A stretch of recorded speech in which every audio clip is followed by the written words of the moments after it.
Hello friends, എല്ലാവർക്കും Sunitha kitchen ബ്ലോഗിലേക്ക് സ്വാഗതം. ഇന്ന് അരക്കപ്പ് അരിപ്പൊടി കൊണ്ട് വളരെ പെട്ടെന്ന് തയ്യാറാക്കാൻ പറ്റിയ ഒരു കിടിലൻ സ്നാക്സിൻ്റെ റെസിപ്പി ആയിട്ടാണ് വന്നിരിക്കുന്നത്. അപ്പോൾ നിങ്ങളെല്ലാവരും വീഡിയോ സ്കിപ്പ് ചെയ്യാതെ കാണണം. വീഡിയോ കണ്ടുകൊണ്ടിരിക്കുമ്പോൾ ഇഷ്ടപ്പെടുകയാണെങ്കിൽ എൻ്റെ ചാനലൊന്ന് സബ്സ്ക്രൈബ് ചെയ്ത് സപ്പോർട്ട് ചെയ്യണേ. അപ്പോൾ ഈ സ്നാക്സ് തയ്യാറാക്കാൻ വേണ്ടി ഞാൻ ഇവിടെ ഒരു പാത്രം നിറച്ച് ദോശമാവ് ഒരു ബൗളിലേക്ക് വീറ്റി കൊടുക്കുകയാണ്. അപ്പോൾ തലേദിവസം ആട്ടി വെച്ച മാവാണ് കേട്ടോ. ദോശയ്ക്കുള്ള മാവോ ഇഡ്ഡലി മാവോ ആയാലും മതി കേട്ടോ, ഏതായാലും കുഴപ്പമില്ല. അടുത്ത് ഞാൻ ഇതിലേക്ക് ചേർത്ത് കൊടുക്കുന്നത് ഒരു സവാള ചെറുതായിട്ട് അരിഞ്ഞത്, 2 പച്ചമുളക്, ഒരു കഷ്ണം ഇഞ്ചി, പിന്നെ കുറച്ച് കറിവേപ്പില. ഇതെല്ലാം കൂടി പൊടിയായിട്ട് അരിഞ്ഞതാണ്. അത് ഞാൻ ഈ മാവിലേക്ക് ചേർത്ത് കൊടുക്കുകയാണ്. അടുത്ത് ഞാൻ ഇതിലേക്ക് ചേർത്ത് കൊടുക്കുന്നത് അരക്കപ്പ് അളവിൽ അരിപ്പൊടിയാണ്. നമുക്ക് ഇഡ്ഡലിയും പത്തിരിയൊക്കെ ഉണ്ടാക്കാൻ ഉപയോഗിക്കുന്ന അരിപ്പൊടിയാണ് ഞാൻ എടുത്തിരിക്കുന്നത്. ഇനി ഇതിലേക്ക് ആവശ്യത്തിന് ഉപ്പും ചേർത്ത് നല്ലതുപോലെ ഒന്ന് മിക്സ് ചെയ്തെടുക്കാം. നമ്മൾ ആ സ്പൂണ് കൊണ്ട് തന്നെ ആദ്യം നല്ലതുപോലെ ഒന്ന് മിക്സ് ചെയ്തെടുക്കണം.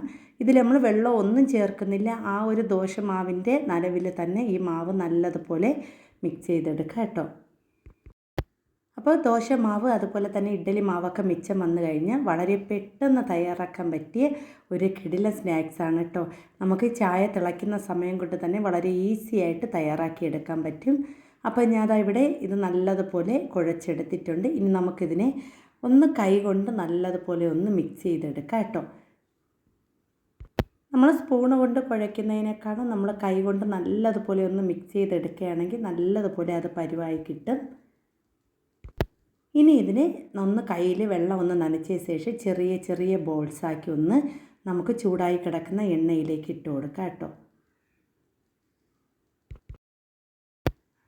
അപ്പം ഞാൻ ഇവിടെ ചെറിയ ചെറിയ ബോൾസാക്കി എണ്ണയിലേക്ക് ഇട്ട് കൊടുക്കുന്നുണ്ട്. അപ്പം നിങ്ങൾക്ക് ഈ വീഡിയോ കണ്ടുകൊണ്ടിരിക്കുമ്പോൾ ഇഷ്ടപ്പെടുകയാണെങ്കിൽ എൻ്റെ ചാനലൊന്ന് സബ്സ്ക്രൈബ് ചെയ്ത് സപ്പോർട്ട് ചെയ്യണേ. എല്ലാവരും ഒന്ന് ലൈക്ക് ചെയ്യണേ. വീഡിയോ ഇഷ്ടപ്പെട്ട എല്ലാവരും ഒന്ന് ലൈക്ക് ചെയ്ത് സപ്പോർട്ട് ചെയ്യണേ. അപ്പം ഞാൻ ഇവിടെ മാവ് ഉരുട്ടി ഇട്ട് കൊടുത്തിട്ടുണ്ട്. ഇനി ഒന്ന് ചെറുതായിട്ടൊന്ന് ഒരു സൈഡ് മൊരിഞ്ഞ് വരുമ്പോൾ ഒന്ന് തിരിച്ചിട്ട് കൊടുക്കാം കേട്ടോ. അപ്പോൾ പെട്ടെന്ന് തന്നെ തയ്യാറായി കിട്ടും, വെന്ത് കിട്ടും. നമ്മൾ ദോശമാവൊക്കെ ചേർത്തിരിക്കുന്നുണ്ടെങ്കിൽ പെട്ടെന്ന് തന്നെ അത് മൊരിഞ്ഞ് കിട്ടും കേട്ടോ. ഒരു ഗോൾഡൻ കളർ ആവുന്നത് വരെ ഒന്ന് വേവിച്ചെടുക്കാം. അപ്പോൾ ഇതിവിടെ നല്ലതുപോലെ മൊരിഞ്ഞൊക്കെ ഒരു സൈഡ് മൊരിഞ്ഞൊക്കെ വരുന്നുണ്ട്. ഒരു കളറൊക്കെ മാറി നല്ലതുപോലെ വരുന്നുണ്ട് കേട്ടോ. ഇത് പുറം നല്ല ക്രിസ്പി, അകം നല്ല സോഫ്റ്റ് ആയിട്ടുള്ള വടയാണ് കേട്ടോ. വളരെ ഈസി ആയിട്ട് ചെയ്യാൻ പറ്റിയ വടയാണ്. ഇതിവിടെ നല്ലതുപോലെ വെന്ത് കിട്ടിയിട്ടുണ്ട്. ഇനി നമുക്കിത് എണ്ണയിൽ നിന്ന് കോരി മാറ്റാം കേട്ടോ. അപ്പോൾ വളരെ പെട്ടെന്ന് തയ്യാറാക്കാൻ പറ്റിയ നമ്മളെ ദോശമാവ് കൊണ്ട് അരിപ്പൊടിയും കൊണ്ടുള്ള സ്നാക്സ് ഇവിടെ തയ്യാറായിട്ടുണ്ട് കണ്ടോ. ഇനി ഇതുപോലെ തന്നെ ബാക്കിയിരിക്കുന്ന എല്ലാം ഫ്രൈ ചെയ്തെടുക്കാം. അപ്പോൾ ദോശമാവ് ഇഡ്ഡലി മാവൊക്കെ ഒന്ന് ബാക്കി വന്നു കഴിഞ്ഞാൽ പെട്ടെന്ന് തയ്യാറാക്കാൻ പറ്റിയ ഒരു കിടിലൻ പലഹാരമാണ്. കുട്ടികൾക്കൊക്കെ വൈകുന്നേരങ്ങളിൽ കട്ടൻ ചായക്കൊപ്പമൊക്കെ കഴിക്കാൻ നല്ലൊരു ടേസ്റ്റി ആയിട്ടുള്ള പലഹാരമാണ്. അപ്പോൾ ഒരിക്കലെങ്കിലും എല്ലാവരും ഒന്ന് ട്രൈ ചെയ്ത് നോക്കണം.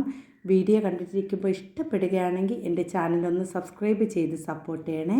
നിങ്ങളുടെ വിലയേറിയ അഭിപ്രായങ്ങളും നിർദ്ദേശങ്ങളും എൻ്റെ കമൻറ്റ് ബോക്സിൽ കമൻറ്റായി അറിയിക്കാനും ആരും മറന്നു പോവല്ലേ. എല്ലാവരും ഒന്ന് ലൈക്ക് ചെയ്ത് സപ്പോർട്ട് ചെയ്യണേ.